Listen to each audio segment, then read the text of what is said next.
Mən Allahverdiyeva Bahar, coğrafiya müəllimi. Bugün sizə Güvən Test Bankından 132-ci sualı izah edəcəm. Belə bir məsələmiz var. Deyir, Günəş 50 dərəcə şimal enliyində yerləşən düzənliyin şimal istiqamətində meylliliyi 10 dərəcə olan yamacına günorta vaxtı Günəş şüalarının düşmə bucağının 53,5 dərəcə olduğunu nəzərə alaraq Günəşin hansı enlikdə zenitdə olduğunu müəyyənləşdirir. Birinci biz həmin an bu məntəqənin coğrafi koordinatını çəkməliyik.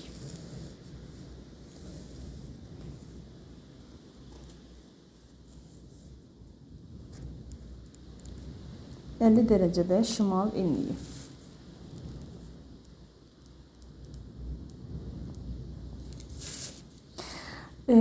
Sonra deyir ki, 50 dərəcə şimal enliyində yerləşən düzənliyin şimal istiqamətə meylliliyi 10 dərəcədir. Deyir, günorta vaxtı Günəş şüalarının bu yamaca deyir, düşmə bucağı 53,5 dərəcədir. Bizdən soruşur ki, Günəşin hansı enlikdə, zenitdə olduğunu müəyyənləşdirir. Biz bilirik ki, Günəşin zenitdə olma anlayışı deyəndə Günəşin 90 dərəcə maksimum düşmə bucağı nəzərdə tutulur. Günəş də maksimum 23,5 şimal və 23,5 cənub enliklərinə maksimum bucaq altında düşür. Bunlardan 23,5 şimaldan yuxarı, 23,5 cənub enliyindən aşağıda heç vaxt Günəş şüası 90 dərəcə bucaq altına düşə bilməz. Yəni, onlarda zenit vəziyyəti müşahidə olunmur. Bilirik ki, Günəşin maksimum düşmə bucağı 90-dır. 90-dan bu Günəşin düşmə bucağı verilən Günəşin düşmə bucağından bu maksimum 90 dərəcəni gəlin çıxarın. 90-dan 53,5 dərəcəni çıxan da qalır 36,5 dərəcə. Daha sonra sizə bir də əsas məsələni nəzərə çatdırım.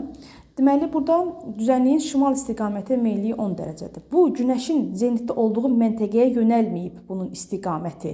Əks istiqamətə yönəlib. Əks istiqamətə yönəldiyinə görə də aldığım bu dərəcəni çıxmalıyam. Əgər yox, bizə desəydi ki, düzənliyin meyilliliyi cənuba doğrudur. Bu zaman mən bu aldığım 36,5-in üzərinə 10-u gələsiydim. Amma deyir ki, şimal yarımkürəsində yerləşir həmin məntəqə və meyilliliyi də şimala doğrudur. Yəni, bu xüsusiyyət, onu da qeyd etdim ki, şimal və cənub yarımkürələri üzrə olaraq dəyişir.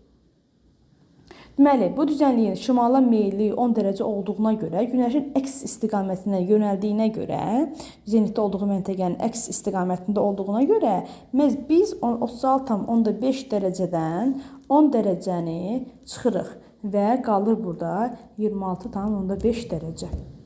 26,5 dərəcəni tapdıq. 1 dərəcə enlik dəyişəndə 1 dərəcədə Günəşin düşmə bucağı dəyişir. Siz bilirsiniz ki, Günəş 50 dərəcə şimal enliyindən yuxarıda zenitdə ola bilməz. Ancaq 50 dərəcədən aşağıda zenitdə ola bilər. Və bu aldığım 26,5 onu ifadə edir ki, Günəşin zenitdə olduğu məntəqə ilə 50 dərəcə şimal enliyi arasında 26,5 dərəcə fərq var. Ona görə də mən 50 dərəcədən 26,5 dərəcəni çıxıram. Qalır burada 23,5 dərəcə şimal enliyi. Deməli, Günəş harda zenitdədir? 23,5 dərəcə şimal enliyində.